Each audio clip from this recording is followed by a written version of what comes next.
আসসালামু আলাইকুম, কি অবস্থা ড্রাইভার ভাইরা? শীতকাল তো চলে আসছে। এখন তো গাড়ি চালানো অনেকটা ঝুঁকিপূর্ণ। দেখে শুনে গাড়ি চালাবেন। গত শুক্রবার আমার সাথে একটা অনাকাঙ্ক্ষিত ঘটনা ঘটে গেছে। আমি চাই কারোর সাথে এই ঘটনা না ঘটুক, তবু আল্লাহ বাঁচাইছে আমাকে।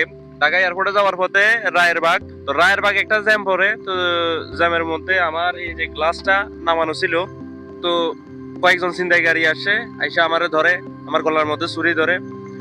তো এরপর টাকা মানি ব্যাগ, মোবাইল এগুলো নিয়ে যেতে চাই আর কি। তো এগুলা কিছুই নিতে পারে নাই আলহামদুলিল্লাহ আমার থেকে। আর ওই পাশের গ্লাস যেটা আছে যাত্রী পাশের সামনে, ওটাও কিন্তু অর্ধেক নামানো ছিল আর অর্ধেক উঠানো ছিল। যাত্রীরাও কিছু করতে পারে নাই। তো অনেকক্ষণ ধস্তাধস্তি করেছে। ধস্তাধস্তি করার পর এক পর্যায়ে আমার এই যে ডান হাত আছে, এখানে একটা ছুরি দিয়ে ঘাই মেরে চলে যায়। সামনে একটু ক্লিয়ার পাইছিলাম। তো এরপর আমি টান দিছি, গাড়ি টান দিছি, তো ওরা ছিটকে ছুটকে পালাই যায়। সামনে যাই এবার গ্লাস তুলে দিছি আর কি। তো সেই জন্য বলবো, টাউনে যারাই গাড়ি চালাবেন, টাউনে না শুধু, আপনি জ্যাম পড়বো, গাড়ি গ্লাস উড়াই দিবেন। এটা সমস্ত ড্রাইভার ভাইরা জানে, এরপরও আরেকবার বইলে মনে করাই দিতেছি আর কি। অনেক সময় যেমন আমার মতো ভুলে যাবেন, ভুলে গেলে এই সমস্ত অনাকাঙ্ক্ষিত ঘটনার শিকার হয়তো হতে হবে। আপনার গাড়িতে এসি থাকুক বা না থাকুক, আপনার গাড়িটা যদি অলসে বয়, এরপরও দরকার হলে ভাই ভিতর ফ্যান ট্যান চালাইয়া যে কোনোভাবে একটা ম্যানেজ করে গ্লাসগুলো উঠে রেখেন। একদম ফুল উঠে না রাখলেও সাড়ে আঙ্গুল পরিমাণ দরকার হলেও গ্যাপ রাখিন। কারণ জ্যামের মধ্যে ভাই বলা যায় না কোন সময় কি ঘটনা ঘটে যেতে পারে। আমার এই যে ঘটনাটা ঘটছে, আমার গায়ের মধ্যে ছুরি যখন মাইরা দিছে, তো তখন আমি বুঝতে পারি নাই। যখন আমি যাত্রাবাড়ি ফ্লাইওভারে উঠার পর দেখি যে আমার হাতটা একটু ভিজা ভিজা লাগতেছে, ভিজা ভিজা লাগতেছে। এরপরে বুঝলাম যে একটা তো গাই খাইছি, গাইটা মনে হয় রক্ত মনে হয় ওইখান থেকে বাইরে হইতেছে। তো এখানে যাত্রীকে বললাম যে গামছা দিয়ে আমার হাতটাকে ভালো করে ফেঁসানোর জন্য, ভালো করে আমার গামছা দিয়ে হাতটারে ফেঁসাইছে।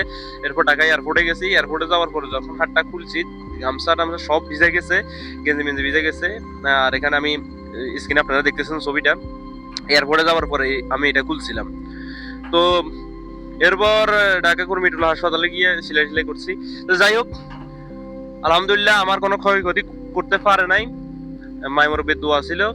আর এটা তো অহরহ করতেছে, এটা আমাদের চোখের সামনে। আমরা অনেক সময় দেখি যে যখন জ্যাম লাগে, সামনে একটা গাড়িতে দেখি যে দুই দিক দিয়ে আইসা ছিনতাইকারীরা এরকম করতেছে। অনেক সময় টোকাই ফোলায় পান, রাস্তা টোকাই ফোলায় পানও এগুলা করে আর কি, চুরি মুড়ি লইয়া আসে।